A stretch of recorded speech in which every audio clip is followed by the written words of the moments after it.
Well, today was first day of spring practice for us, and as I reminded our players, um, it's really a progression of what we do every day, and that progression of what we do every day is building on the things that go to being successful. And so there's no scoreboard out in spring practice. There's no winners, there's no losers. What it's really about is the total development of the individual and them understanding that you need more than just talent alone to win a national championship. So making sure that they clearly understand what this next 5, 6 weeks is about. It's not a, hey, I won that drill, or, hey, I won this one-on-one matchup. It's really about your total preparation, and it's about how you continue to develop the traits necessary to be elite. And, I thought they did a really good job today. Now, everybody's at a different level, but collectively as a team, we couldn't talk in these terms last year. We were talking about how to practice. We were talking about, not going on one knee during practice, taking your helmet off, throwing your helmet. We were talking much more about emotional control. Guys trying to figure out, where they were and what their place was. So you can imagine from my perspective and the coaches, it's great when you can go out into a drill and just talk about competing and not about whether you won or lost the drill, but whether you used really good technique as a DB at the top of the route. And because you used really good technique and your attention to detail there is, you're going to pick that off when we play XYZ. So that was essentially what today was about, what tomorrow will be about, and then we start to get into, okay, all right, where are the matchups? Where do we need to develop somebody as a key backup, or where do we need to develop a little bit more depth? Maybe where do we need to move a guy? But the next few days is really about that kind of mindset of what spring practice is about and what the objective is in spring practice. So, you could ask me about who looked good and, who did what, and I'll give you the best answers I can. But you can understand the mindset that we all have going into this is, how do we get our guys really understanding total preparation and how to prepare physically, how to prepare technically, tactically, and mentally in the spring. And then how can they have a better attention to detail? How can they be better focused? How can they have the right attitude? How can they be smart? And certainly, how can they have a great attitude every day? So I'll shut up and open it up to questions.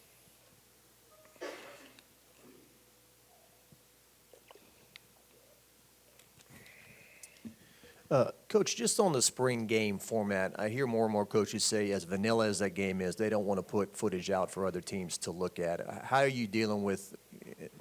They want this to be a TV event also, right? So how do you Sure. deal with the format this year?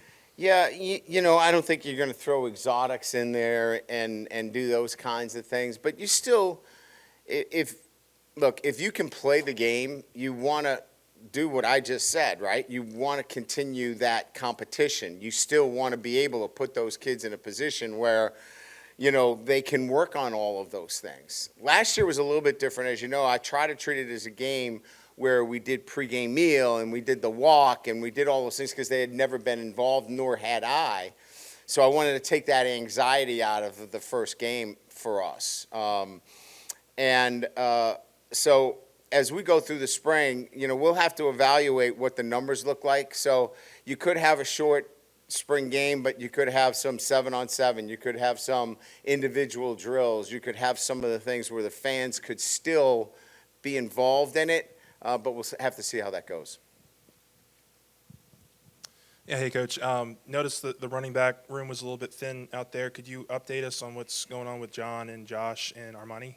Yeah, they're Spring? working through the injuries that they suffered. They're out there at practice. They've been great in terms of their rehab, and certainly Josh is the closest in terms of being able to come back and do some more drill work in the spring. Armani will not be back until camp, and certainly Trey Hawley's going to get a lot of work, and he did today. Matter of fact, he grabbed me in the hallway, and and typically as a freshman, you can imagine there were some errors, and he was looking for Coach Wilson, and wanted to apologize. I was like, just keep showing up, just show up every day. You're going to be fine. And he's got a great motor. He's got a great attitude. He's got all of the things that you want. It's just the first day, and he's swimming. Coach, going into year 2 for spring ball last year, your first year here, how do you as a head coach feel going into this spring with it being a little bit more quieter this off season? Well, I think, we always put the blinders on regardless of what's going on, and focus on what's important. And as I kind of alluded to in my opening remarks, what's important is really important for this football team in year 2, as we go back into the development of how do we become more consistent. It's everything that I just talked about. So as important of all the things that we had to do last year, this is equally as important. It's just what's more important this year is a little bit different than last year. So it's just a different chapter that we're moving through in the development of the football program. But I think we just kind of, have tunnel vision and know that this is what's really crucial and important to us now. Yeah, Brian, the way the spring schedule's set up, 2 days practice and then a week off for spring break, is that particularly what you wanted? Is that what the calendar fell? Did you think about maybe starting a week later, or did it work out this way to where you can evaluate all next week on the 2 days you practice? So it allows us to kick into longer hours with the team once you go into spring ball. You're able to elongate the hours and have more contact time. So it allowed us more contact time with the team. And then it allows you to, elongate the schedule because you don't have to count these days that we're at break. We also have the Easter break where we don't have to count days. So it just allows us the ability to spend more time in terms of meeting and contact hours with our football team. So that's kind of the tactic, if you will, in terms of trying to spread it out over a longer period of time. Hey, Coach. With Walker Howard transferring, did that decision sort of surprise you? And with a guy like Garrett Nussmeier now, how important is it to sort of maintain a guy who sort of knows your system and can lead this football team when Jaden departs after this year? Yeah, look, you're ready for everything. You want to do a great job of retention, and sometimes it's out of your hands. Garrett was out there today, even after he's had some corrective surgery. He was out there competing, throwing the football, he'll probably be another week or so before he's full go and everything. But I think he's excited, and I think Collins got a lot of work today. So we've got 3 quarterbacks that will get a lot of work in the spring. I think we're in a pretty good place. Coach, can you talk about your 3 defined future SEC opponents and going to a 9-game schedule? One of the other coaches in the SEC seems to have a problem, and your thoughts on the draw you received. Yeah, we play all 3 of those teams, so for me, it just didn't seem to be any different. I expected that it was probably going to be Ole Miss and Alabama, and whether it was going to be A&M or Texas or somebody else, it's not something that I really thought much about because I wanted to play SEC teams, that's why I came here. So I just think I come from it from a different perspective in that I respect all the opponents we play, and I think it's important that, we play certain teams. But if we could play all SEC schools, and that was the smart thing, I know it's not the smart thing to do, but I think 9 is great because it's going to prepare you and your football team, for what eventually will be in 2024, an expanded, playoff field, and I think that's a good thing. Just to follow up real quick on John Emery, when do you expect to have him back? John is focused strictly right now on his academics, and so he's got some marks that he has to hit from an academic standpoint before we talk about football with him. That was the deal with John in talking to his family, is that if his primary focus was academics and taking care of his degree, then we would have a conversation about football. And so right now his focus is 100% on that. Coach up here. Sorry I was late. You were? I didn't notice you. Thank you. I'll pay the $10. I'm trying to move away from that. Your early enrollees, you talked about Ricky. What do you want for them, and how have you seen throughout the years early enrollees really benefit from that extra time? And then secondly, you're a little thin at a couple of positions. Yes. How will you manage that? Okay, let's talk about Ricky. Certainly as a quarterback, you benefit greatly just coming in, learning the system. There's so much as a quarterback, as you can imagine, from just looking to the sideline and picking up the signals. It's like, it's foreign to many. Some of the signaling takes a while, and the preparation of that. So just getting that down in itself. Then I would say, being coached and hearing a different voice is equally as important as you transition into, a new system. Coach Sloan is a great coach, but it's a different voice. And then finally, trying to put it together in quite frankly a faster environment. Everything's quicker, everything's faster, quicker decisions. And so from a quarterback standpoint, mid-year enrollment covers everything from, the intellectual development to the physical development in the weight room, putting on the proper weight, to the mental development and dealing with the ups and downs of transitioning into college life as somebody that should still be in high school, right? And so that's really important. We're really thin on the offensive line, and so the charge will be after today really focusing on shoring up that group. Now we've got guys coming, right? We've got guys that are out, and and I'm not here to say that we've got an issue with a second group. We just have some young guys that are playing right now that it's really a first time out there. But we've got to shore that group up. When we shore that group up, we've got some talented players out there.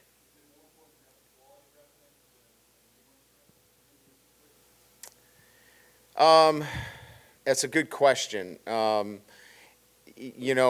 think that there's a fine line between the both, and we'll have to actually meet on how we navigate the second group, because we can't have guys not blocked, and not having a quality play. So we've got to figure that out. It's a good question. A couple things. Are there any guys, you signed a lot of guys, transfers of different age and experience. Are there some guys who, if they do what they should be doing, are no doubt about it, guys that are going to help you all this year? Yes. And then, as you just mentioned, well, if you could name some of them, as you mentioned, a lot of your backup O-linemen who are older transferred out looking for playing time. Marlon didn't, Martinez. Can you just shed some light on maybe kind of what his mindset is right now going into another year at LSU? Yeah, we want him to stay. But as you know, there's another transfer portal. So we can't worry about those things. We're going to develop the guys that are on our roster. We're going to give them the opportunities that we believe is right for our program. He's done a really good job. He's worked hard in the weight room. He's reshaping his body. He's doing the things necessary for him to compete. He's getting first team reps because Charles is out with an injury. So, but, you know, we won't know until we finish spring ball what his status is. We hope he's here to stay. You know, as it relates to players that are going to make an impact, I mean, I think it's pretty clear that some of the defensive players that we brought in, Ovia Gufu, Omar Spates, I think, you know, Jefferson, you know, to name a few, are going to be guys that are going to be impactful. I think the depth at the cornerback position, all of them are really talented players. You know, watching one-on-one today, you know, it looked pretty good. You know, there's some things that we'll continue to evaluate. It's day one, but I'm pretty confident that the transfers that we brought in will make an impact, and in particular on the defensive side of the ball. Aaron Anderson is coming back from surgery, so we haven't seen him yet. But, you know, we know about his story and how great of a high school player he was here in the state. If you can carry that onto the field here at LSU, you know, we're penciling him in, you know, obviously somewhere. So, yeah, look, you don't know until you get into camp and you really get into the nitty-gritty of it. But we feel like we've supported our football program with the right people because they have fit in so well over the past few months in our program itself. And that really is the most important thing. Coach, late last year, do you feel like you got tired on the defensive line, and with the volume of defensive linemen you brought in from the transfer portal and whatnot, how comfortable do you feel about playing more guys, less reps, and in and out maybe this year a little bit more? Yeah, Jacques, I think it was in its totality. I think it was corner. I think it was safety. I think it was defensive line. If you look at the SEC game, there was a lot of compressed formations where they were cracking down on our best players and, you know, forcing some guys that were, you know, less than 100% to make plays in the run game. And so, you know, we had to address that, you know, with depth at the cornerback position, you know, depth at defensive tackle in particular, and certainly the safety position. So, yeah, it was certainly in the tail end of November, it was becoming pretty clear that needed to be addressed. Hey, Brian, is there any element of, you know, maybe year one with an offense, you're just kind of trying to keep things stable, get things kind of where it's, I don't know, efficient, and then maybe there's an evolution in year two where there's more you're trying to do, or was last year pretty much kind of what you expect? You know, when you talk about offensive philosophy, you know, there's a line to be drawn about, you know, how you look at each play, right? And, you know, if you look at the NFL, right, I mean, there's so much focus and effort placed on the singular play in the NFL, right? There's the huddle, and then there's all kinds of motion, and then that play itself is just a full commitment to a singular play, and that's why they, you know, run less plays than college. College sometimes it's like, you know, run, you know, as many plays as you can. And so my philosophy and our philosophy is we still want that play to have the quality elements of striking on a wide front where it can hit everywhere, and it forces defenses to defend that play, and you have complements off of it. So I think we look at the singular play more than anything else and evaluate it as such. So they have to have complements. There has to be a way to get the defense moving. You want the defense to be able to change their eyes with motion and make sure that they're forced to communicate. So I really think it's about the singular play philosophically that we're looking at, more so than this comprehensive, let's get another play in. Thank you.